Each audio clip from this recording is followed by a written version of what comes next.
매일 성경과 함께하는 오늘의 큐티 시간입니다. 7월 31일 오늘의 말씀은 이사야 12장 1절에서 6절입니다.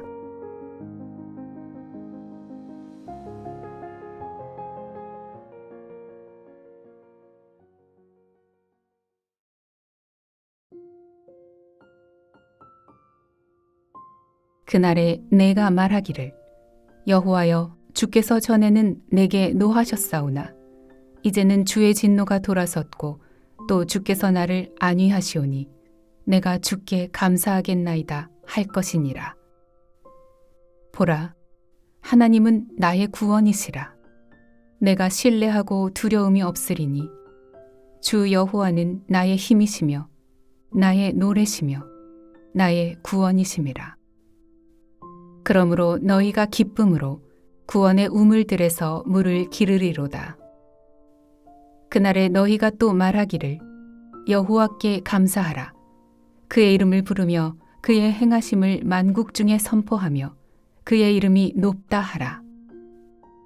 여호와를 찬송할 것은 극히 아름다운 일을 하셨음이니 이를 온 땅에 알게 할지어다. 시온의 주민아 소리 높여 부르라. 이스라엘의 거룩하신 이가 너희 중에서 크심이니라 할 것이니라.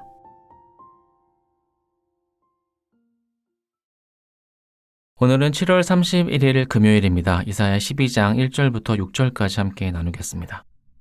하나님의 심판이 확실하다면 하나님의 구원도 확실합니다. 태평한 시대에 하나님의 심판이 구체화된다면 암울한 시대에 하나님의 구원도 예언대로 이루어질 것입니다. 하나님의 심판은 종결이 아니라 멈춤이고 단절이 아니라 새로운 시작에 가깝습니다. 잘못된 마음을 틀어서 방향을 바로잡으시고 어긋난 경로를 채찍질해서라도 바르게 잡으신 후에는 다시 한번 주의 자녀의 손을 붙들고 회복과 새로운 창조를 경험케 하십니다. 불평으로 가득한 입술은 찬양으로 채우시고 불신으로 가득한 마음은 믿음을 선물로 주십니다. 하나님의 심판은 모든 계획을 무산시키고 주의 은혜를 만끽한 백성을 가차없이 중도 탈락시키는 것이 아니라 때론 채찍으로 때론 어루만짐으로 우리를 다시 주의 자녀로 살게 하십니다. 오늘 본문은 크게 두 단락으로 나뉩니다. 1절부터 3절까지는 개인의 감사 고백으로 이루어지고 4절부터 6절까지는 공동체의 감사로 이어집니다. 두 단락을 구분하는 첫 절, 1절과 4절에서는 모두 그날에로 시작합니다. 1절에서는 그날에 내가 말하기를, 4절에서는 그날에 너희가 또 말하기를로 시작합니다. 먼저 전반부를 살펴보면 심판 이전과 이후를 언급하십니다. 1절에 그날에 내가 말하기를 여호와여 주께서 전에는 내게 노하셨으나 이제는 주의 진노가 돌아섰고 또 주께서 나를 안위하시오니 내가 주께 감사하겠나이다 할 것이니라. 하나님은 이스라엘에게 진노하셨습니다. 불성실한 태도에 불신에 사로잡힌 마음가짐에 하나님은 막대기와 매를 드셨습니다. 하지만 이제는 주의 진노가 돌아설 것입니다. 하나님이 나를 보호하시고 나를 지켜주시는 분으로 다시 우리 곁에 함께 하실 것입니다. 여기서 중요한 것은 진노의 손길이 구원의 손길로 변화된 그 이유가 인간의 노력과 애씀이 아니라 오직 하나님이 스스로 진노를 거두셨다는 점입니다. 이러한 하나님의 모습은 하나님의 마음 변화가 시시때때로 생기는 것이 아닙니다. 이는 하나님의 심판도 결국 우리를 사랑하고 바르게 감싸기 위한 결단이었음을 뜻합니다.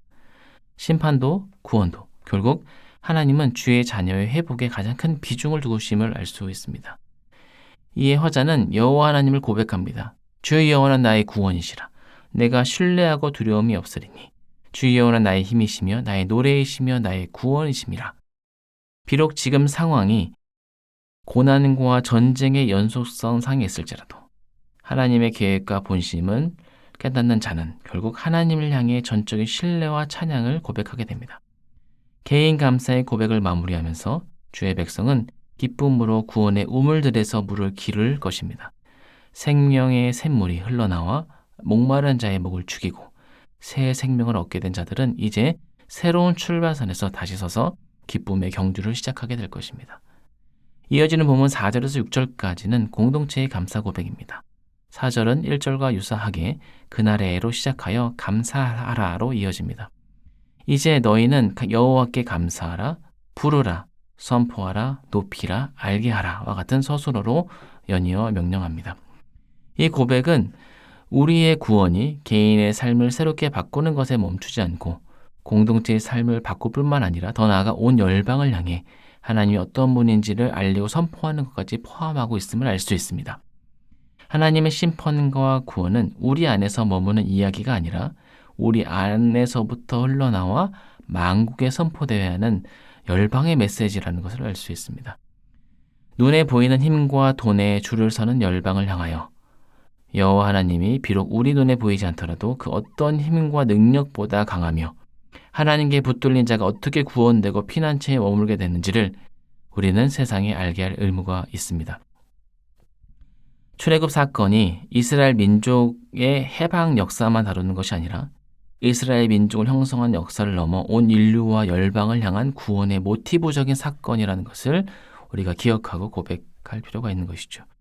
하나님에 대해서 이 세상이 오해하지 않도록 우리의 연약한 모습이 하나님의 이름을 가리거나 훼손하지 않도록 하나님의 이름에 대한 고백이 그분의 존재와 성품과 역사와 이 땅의 구원자이자 회복자로 오시는 분임을 우리 일상과 묵상을 통해 더욱 확산되기를 소망합니다. 개인과 공동체 모두에게 감사의 고백이 풍성한 하루가 되기를 바랍니다. 함께 기도하겠습니다. 하나님, 감사와 찬양이 계속 흘러넘치게 하시고 하나님의 이름이 열방에 온전히 선포되어지는 일이 많아지게 하소서. 이 모든 말씀 우리 주 예수 그리스도의 이름으로 기도합니다. 아멘.